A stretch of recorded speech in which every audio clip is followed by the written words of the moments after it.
Hey everyone, welcome back to the channel. What was fascinating about art and its commercial exploitation before the social media age was the various movements and subgenres like Bauhaus, Art Nouveau, punk rock, and Brechtian theater. The movies had their share of movements or waves that defined an era in a country, a way of reflecting society on celluloid. In the 1960s, Italy gave us the Giallo film. Giallo films are what happens when Italian filmmakers decided that murder should be gorgeous, and then crank up the color, crank up the score, and throw in a little sadomasochism for spice. Born from the lurid yellow paperback thrillers devoured like candy in post-war Italy, Giallo took the whodunit and fed it LSD. These weren't just mysteries. They were operas of anxiety and lust, where plot took a back seat to how good a knife looked sliding across silk. Let's take a look at 6 quintessential Giallo films. Dario Argento's The Bird with the Crystal Plumage is like a hothouse nightmare dressed in patent leather gloves. It's slick, vicious, and beautiful to look at. It's the film that kicked open the door for the Giallo genre, making murder an art form and suspense a blood sport. An American writer in Rome witnesses a stabbing but can't quite remember what he saw, and the whole film teases that gap between seeing and understanding. Argento isn't interested in psychology, he's interested in sensation. Every shot is a seduction, every kill a performance. It's Hitchcock by way of a pop art nightmare, and the tension is so calculated, it almost feels mathematical. The Bird with the Crystal Plumage didn't just make Argento a star, it made thrillers stylishly ruthless again. It's a glossy, blood-spattered puzzle box that showed fear could be beautiful if you framed it right. Deep Red, also by Dario Argento, is the moment Giallo stopped flirting with horror and married it outright. It's a virtuoso display of how murder can be staged like ballet, graceful, savage, and unnervingly beautiful.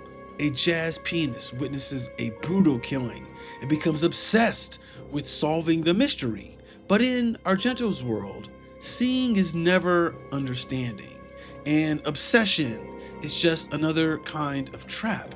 Argento wields the camera like a scalpel, dissecting reality with long, prowling takes that linger on the lurid. It's not about who the killer is, it's about how seductively you can get lost trying to find out. Deep Red wasn't just another stylish thriller, it was the blueprint for the Baroque horror to come. It showed that terror, when filmed with enough voluptuous precision, could be as intoxicating as it is brutal. Mario Bava's Blood and Black Lace is the Rosetta Stone of modern horror, where style finally devoured substance and made it look ravishing.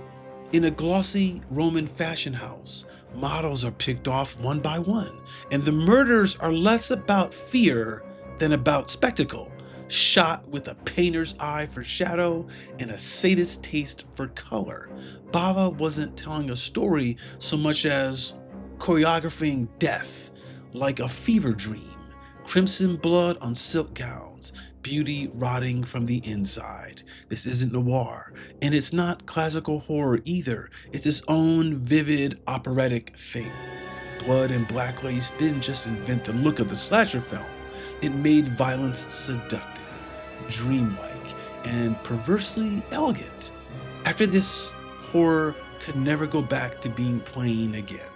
Next up is another film by Dario Argento. Tenebrae is like watching a magician carve up his own illusions, sharp, self-aware, and dripping with guilty pleasure. A thriller writer finds himself trapped inside his own bloody fantasies as a killer starts turning his novels into real-life horror shows. Argento doesn't just lean into the artifice, he practically licks it, delivering murder with a wink and a whip-crack flourish. The violence is extravagant, the camera more sadistic than the killer, Argento isn't just crafting suspense, he's dissecting how we crave it, dressing up pulp in slick, high fashion nihilism.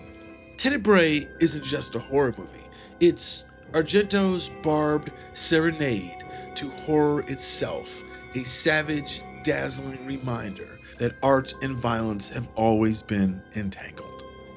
Lucio Fulci's Don't Torture a Duckling is where Giallo stops playing dress up and gets his hands dirty.